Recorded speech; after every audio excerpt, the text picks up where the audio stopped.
Christian business owners, entrepreneurs, or professionals, you've always had a desire for giving and sowing into different kingdom ministries.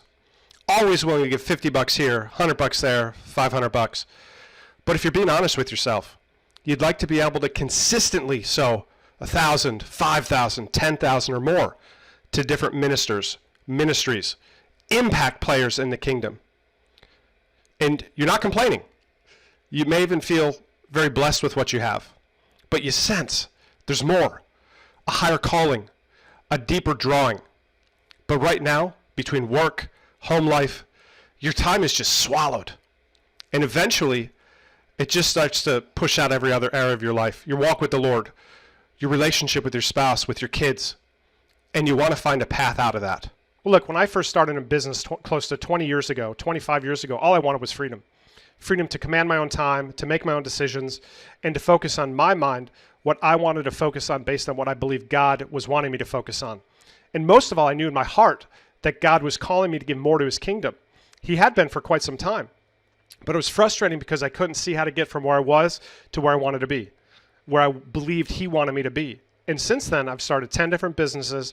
The first few were disasters. Oh my gosh, they were such disasters. The next few were 6 figures, and the last few have all been 7 figures. And thank goodness that the one skill that I brought to the table was stubbornness and the refusal to give up. I just wouldn't quit, period. And it was intensely uncomfortable, hard on my marriage. I mean, it was insane. But we went through that. We went through the valley and of the shadow of death, and we're good to go, okay? And, you know, you see these knuckleheads flashing these shiny objects, their cars and all that materialistic crap. And, you know, I don't say this to impress you, but just to reinforce you that creating wealth is a worthwhile pursuit. Because when you have wealth, you can do much more than buy new cars, watches, and houses. Now, don't get me wrong. Having that stuff is fun for the first 15 minutes, but the excitement wears off, and it becomes more about giving. In kingdom building, it is truly more blessed to give than to receive. Truly. But when you can only give 50 here or 100 there, and there are dozens more charities and ministries that you wish you could give into, but you don't have enough, your giver is limited. It gets constrained. It's bottlenecked. It's frustrating. It's cut off. So at the end of the day, it comes down to building wealth, because if you're a giver, if you have the heart to be a giver, guess what? By default, you need to have the heart to be a receiver. To give big, you have to receive big. You have to become a pipeline. So at the end of the day, it comes down to building wealth, and not just income from some side hustle, okay? We need kingdom building level of wealth. And there's a lot of ways to do that. However, here's my warning.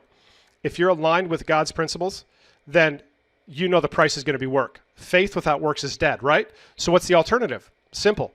When you're not aligned with godly principles and you create that kind of income, then it's not kingdom building, is it? In that case, you're aligned with something else and on a pursuit of wealth, which is much less fulfilling. The path will still take worth, but I promise the price will be much greater. But I can attest that when you commit to our Father's work and tune into his channel for guidance and use his principles, which is primarily simply deliver excellent value to the marketplace, right? Solve problems, do good, go about doing good like Jesus did, then you can harvest, because God has a purpose for you to fulfill, period. And only you can fulfill it. He's not going to tease you with things and then not allow you to fulfill them, right? He'll put those things in your heart, but you got to step out into the uncomfortable. You got to step out into faith, baby. You got to go through the labor pains, baby, to birth that vision, to birth that child. You got to pursue them, right? God requires passion, okay? And in absence of passion, you know, read in Revelations, man. You're lukewarm. I'm just going to puke you out, right? Passion, enthusiasm. That's what it's about, okay? And he gave you a purpose to fulfill. And frankly, if you did fail, then you'd be calling him a liar. Oh, Paul, that hurts. Sorry, it's the truth, okay? Because either his word is works, his principles work, or he's a stinking liar, okay? And I just believe, I know they work, and I know he's not a liar, but you got to walk that out yourself, okay?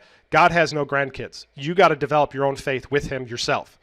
And you got to prove it out, and you got to walk it out, and you got to become bulletproof, and you got to know that no one can shake your tree, okay? And I've seen it proven, you know, in my life and hundreds of other lives. Now, since I got started 25 years ago, I've analyzed over 150 different business models, and I'm confident that I find the one the one that rules them all. Now, if you got millions and millions of dollars, there's other options, but for the normal dude, blue collar upbringing like myself, this one is the one, okay? It will not work for those who worship money as their God. So if that's you, just click off this ad, go do something else. This isn't for you. But if you're good, faith-based Christian looking to sow more into the kingdom, start your next business, okay? And listen, even if it's just to escape the 60-hour week rat race so you can spend some time with your spouse and kids once in a while, start your own business, okay? On the next page, I put together the 3 keys that I've learned from decades of experience, along with some step-by-step demonstrations for how this business model works. There's no opt-in required. I don't want your email. I want your impact in the kingdom. So check it out. It might be interesting for a Christian who feels a deeper calling on their heart for some time. We'll give you a few more seconds. Click the link below to check out the Christian Entrepreneur Manifesto now. Thanks and have a blessed day.